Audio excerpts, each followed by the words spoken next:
Hi, welcome, welcome. Magandang tanghali sa inyo.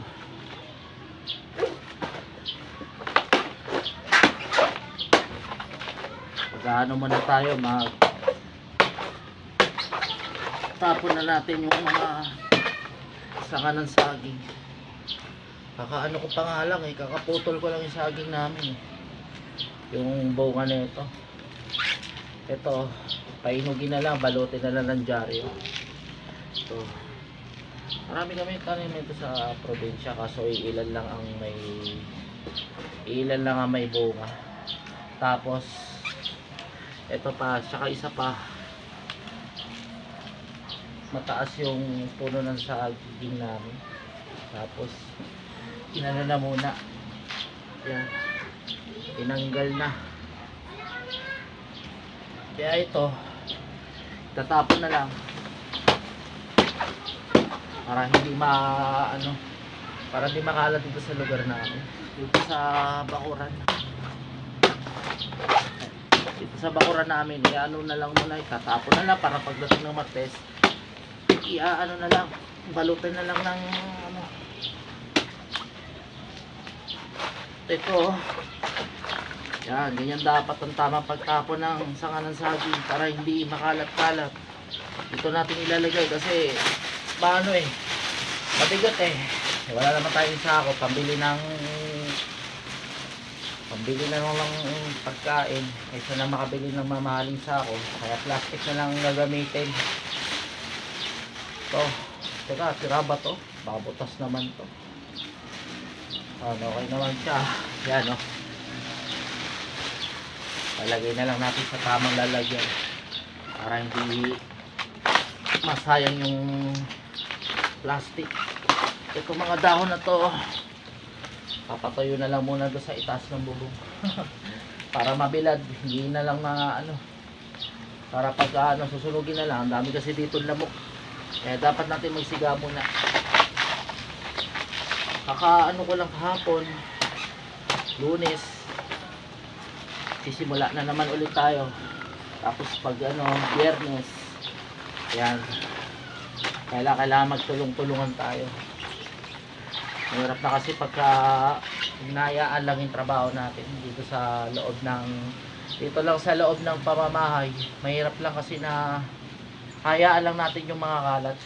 Kailangan linisin natin para o sa ganon, di mapabayaan, para hindi tayo mag-ano na lang, yung hayaan na lang na may tabi na lang saan-saan.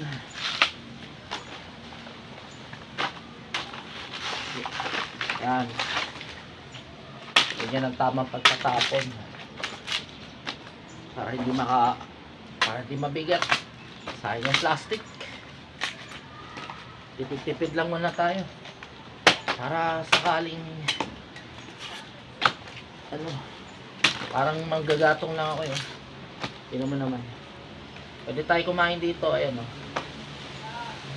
yan, paalala lang sa mga nagagata ng saging, masarap yung gagata natin to, yung sanga ng saging.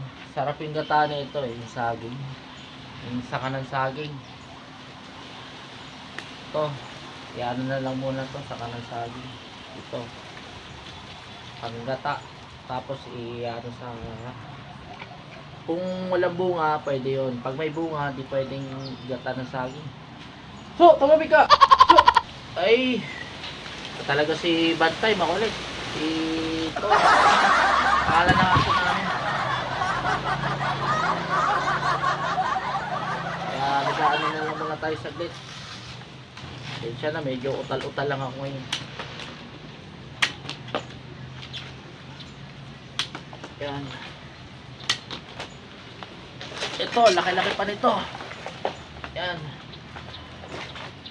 I-ano na lang natin to.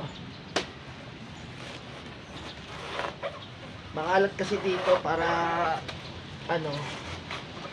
nasa residential area lang tayo. Wala naman tayo sa bundok. Kaso ang problema,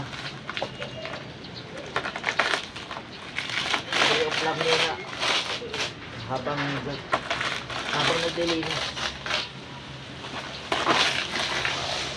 Ayan. Kailangan natin tanggalin to para hindi sagabal sa daan.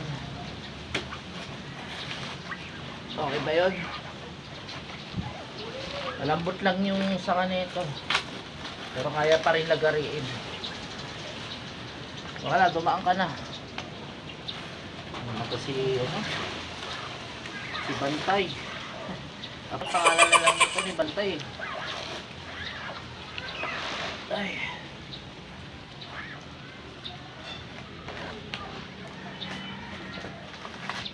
So, doon ka muna. Nangaharap ka sa camera eh. Gusto mo rin ba mag-vlog?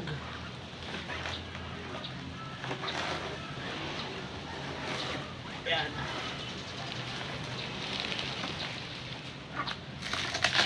So, matigas. Tigas ng ano.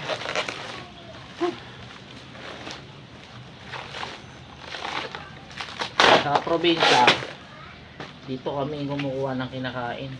Sarap to pagka ang pangkakainin natin pang menudo, tapos kanin. Yan, lalo na pagka piyesta ng bayan dito sa Dasma. Wala kasi karamihan kasi mga paper plate, yung mga ginagamit sa kainan ng mga ano. Ito yung piyesta ng bayan. Kaso malayo pa. Kailangan gamitin natin. Dali lang naman to eh. Dali lang naman kupatin to eh.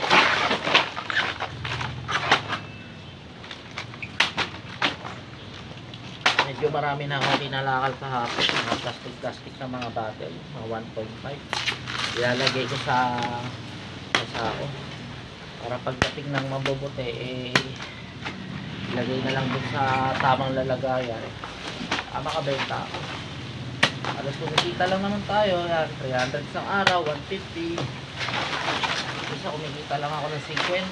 Ganyan. Tiga lang, 60 lang. Para hindi tayo masyadong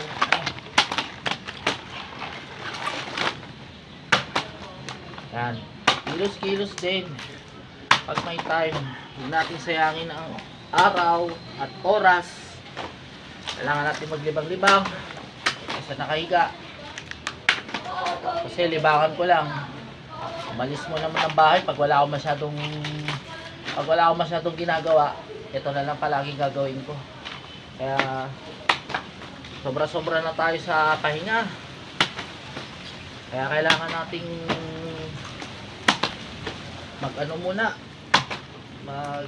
kilos-kilos.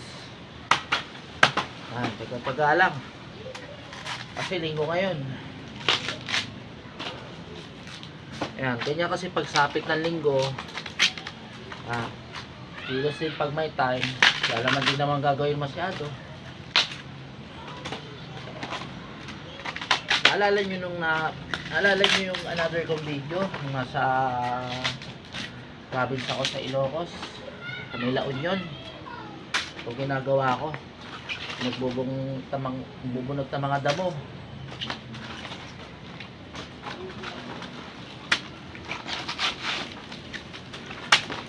So ayun,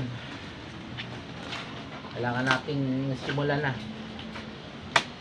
Kasi tapunan dito every Wednesday, Martes, ganyan. Minsan Biyernes.